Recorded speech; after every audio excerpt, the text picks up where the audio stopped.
Okay, in this next pass that we're going to look at, another one of my favorites, it's going to be the cross knee pass. Okay, this one we can just go directly for, or we'll use it a lot in combination with the side smash, which if you got the first pressure passing system, you're already going to be familiar with. All right, but the side smash and the cross knee are very closely related, and it's very easy to put those two together and really put a lot of pressure on the guy on bottom. All right, so I get back inside, okay, my deep step, pressure on the knee, sit on the heel, okay? Now, like I said, this is one that I could just go for, depending on what I feel out of him. You know, maybe if he wasn't holding my ankle and he had like some upper body grips, or, you know, depending on his game, maybe I feel that he's going more to this side, his knee is outside my elbow, well then I might just take my step and immediately go right into a cross knee position, okay? It really just depends on what I feel and where I see this leg, okay? If the leg is more in front of me, then I'm always going to start with my side smash, okay? That's my way to open up the game and start to get reactions out of him, all right? Especially if he's holding my leg, okay? So I'll kind of start to go into my side smash as I'm kind of bringing my knee in here. And I'm counting on him to kind of move his hip out from underneath me. When he makes that move, now the side smash isn't there anymore because he turned his knee out and he's not in the same place directly under me, so I can't apply my weight the same. But now he's opened up the direction to go the other way. So from here, all I would do is I would change the direction of my feet from looking this way to now twisting and looking the other way. Okay, and you see how I start to drive my knee over his leg. Now, at this point, we're going to see another benefit of holding this leg, okay? I can kind of stiff arm and keep this leg out of the picture, all right? One of the main defenses to the cross knee is to get this leg here in front of you so they can keep space and stay on their side. Well, since I already have control of this pant leg that we got in the very beginning, I'm just going to kind of stiff arm and keep this leg out of the picture. So now he can't bring it in front of me. I can keep that back.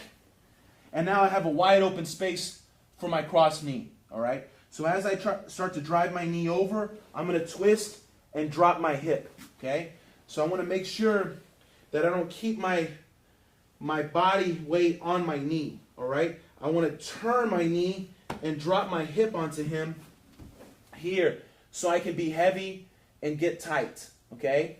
Anything that I feel where he might try to underhook or stay on his side and, you know, defend here, I'm going to use my head to help me flatten him up all the way, okay? So it feels like he has a space to go with his underhook because I'm holding his leg, which he kind of does a little bit, but all I'm going to do is use my head to drive his head down.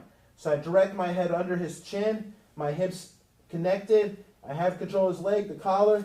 All I'm going to do is slide off and walk back towards his hip and take the side control, okay? Let's look at this from the side. So, here, ankle leg, or ankle pants, step in, get into our modified headquarters, okay? I start looking for my side smash. He opens. You see how I turn my legs to the other side? And I keep this arm extended. Very important. Don't bend your arm and bring the knee in front of you, okay? Keep that leg back. Now, watch my leg here as I twist and I drop, okay? So I point my knee out to the side and start to drop my hip down. Anything that I feel from him trying to sit up and use his underhook or anything like that, he's going to get met with my head. So I drop my hip, use my head to keep him flat, slide off, and then drive your hip back into his hip to flatten him and take the full side control. Now let's do this from reverse. We have our grips. Inside. Start with the side smash. He opens. I twist. Look how my head's already getting in position. He tries to underhook. My head's here to meet him halfway. I don't want to let him get all the way up onto his elbow. Now it could be a little too late. Okay?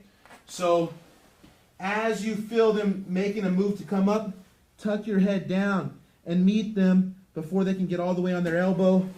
You see I turn my knee, drop my hip. Now watch how I walk back towards the hip to make him flat and help me stabilize this position. Okay, one more time from the front. This time I'll go a little faster, okay? And in. Try to sit up. Use your head. Stabilize. So I really like this variation of the cross knee. Because of the control we have in the leg, you can really stop that knee from ever coming in front of you.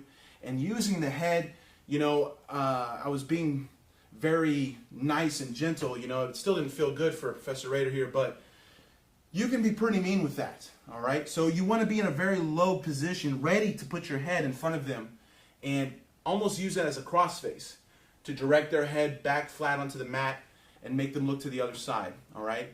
And then from there, you know, you're going to have a real smooth pass. They're flat. They have no knees in front of you. Drop your weight and go. This one I've been using a lot, and I really love how we can keep that other leg out of the way. And this is going to be a great combination to the side smash.